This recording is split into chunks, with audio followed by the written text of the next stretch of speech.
बिस्मिल्लाहिर्रहमानिर्रहीम। किसी भी ज़बान को लिखने, पढ़ने और समझने के लिए उसके बुनियादी हरूफ होते हैं। इसी तरह कोरियन ज़बान के भी बुनियादी हरूफ हैं जिन्हें कोरियन ज़बान में हंगल कहते हैं। तो आज की इस वीडियो में हम हंगल्स यानी कि कोरियन अल्फ़ाबेट्स को पढ़ेंगे। कोरियन अल्फ़ाबेट्स टोटल 40 हैं, 21 वावल हैं और 19 कॉन्सोनेंट्स हैं। वावल्स में बेसिक वावल्स 10 हैं और कंबाइंड वावल 11 हैं। इसी तरह कॉन्सोनेंट्स बेसिक कॉन्सोनेंट 14 हैं, डबल कॉन्सोनेंट्स 5 है, तो 19 कॉन्सोनेंट हो गए और 21 वावल, तो टोटल बन गए 40, यानी कि टोटल कोरियन हरूफ तहजी हैं 40। इस क्लास में हम वावल्स और कॉन्सोनेंट्स को पढ़ते हैं कि वावल्स और कॉन्सोनेंट्स क्या हैं। वावल्स, पहले हम बेसिक वावल्स पढ़ते हैं जो कि 10 हैं। आ, या, औ, यो, ओ, यो, ऊ, यू, उ, ई। ये 10 बेसिक वावल्स थे। अब हम पढ़ते हैं कंबाइंड वावल। ए, ये, वा, वे, वो, वे, वी, उई। तो ये 11 हो गए कंबाइंड वावल। तो टोटल वावल जो थे वो थे 21, जो कि हम पढ़ चुके हैं। और नेक्स्ट है जी कॉन्सोनेंट्स। पहला कॉन्सोनेंट है खियोक। खियोक की पोजीशन के हिसाब से 3 साउंड है। अगर रस के शुरू में आए तो ये खू की आवाज़ देता है, यानी कि खे की, और सेकंड पोजीशन पर घू की, यानी कि गाफ की, और थर्ड पोजीशन पर आए तो ये साउंड देता है काफ की। तो इस तरह ये इसकी 3 साउंड्स बनती हैं। नेक्स्ट कॉन्सोनेंट है नियन। नियन की लफ्ज़ में जहाँ कहीं भी इस्तेमाल हो इसकी एक ही साउंड है, यानी कि नून की, जैसे इंग्लिश में एन की होती है। नेक्स्ट कॉन्सोनेंट है जी दिगत। दिगत की भी 3 साउंड है।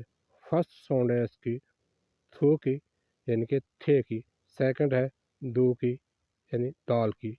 और तीसरी पोजीशन पर आ जाए तो ये साउंड देता है तू की, यानी कि ते की। इस तरह ये दिगत की तीनों साउंड्स थीं जो कि पोजीशन के हिसाब से अल्फाज में है। नेक्स्ट कॉन्सोनेंट है जी रियोल। रियोल की भी अल्फाज में पोजीशन के हिसाब से 3 साउंड है। रियल लफ्ज़ के शुरू में आए तो इसकी साउंड है रे की, और सेकंड पोजीशन पर भी इसकी साउंड रे की है। और अगर ये थर्ड पोजीशन पर आए तो ये लाम की साउंड देता है। नेक्स्ट कॉन्सोनेंट है मियम। मियम मीम की साउंड देता है, यानी कि जैसे इंग्लिश में एम की, अल्फाज में जिस जगह भी इस्तेमाल हो।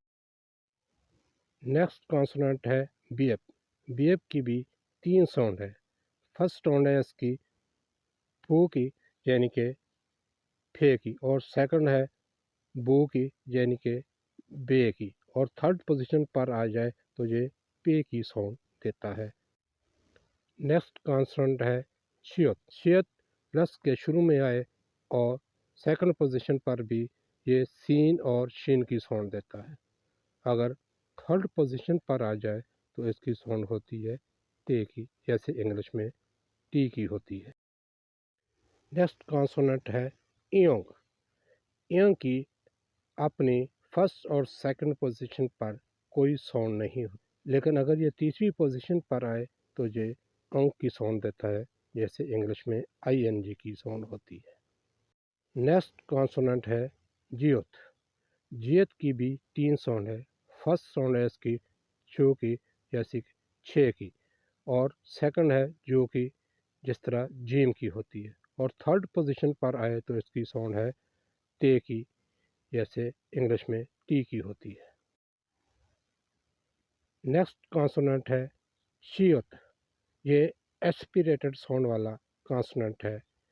फर्स्ट साउंड है इसकी छू की, यानी कि छः की, और सेकंड साउंड भी इसकी छः की है। और अगर ये तीसरी पोजीशन पर आए तो ये ते की साउंड देता है, जैसे इंग्लिश में टी की साउंड होती है। नेक्स्ट कॉन्सोनेंट है खियोक। ये भी एस्पिरेटेड कॉन्सोनेंट है। अगर लस के शुरू में आए तो ये भी ख्यू की साउंड देता है, यानी कि खे की। और सेकंड पोजीशन पर भी ये ख्यू की साउंड देता है, यानी कि खे की।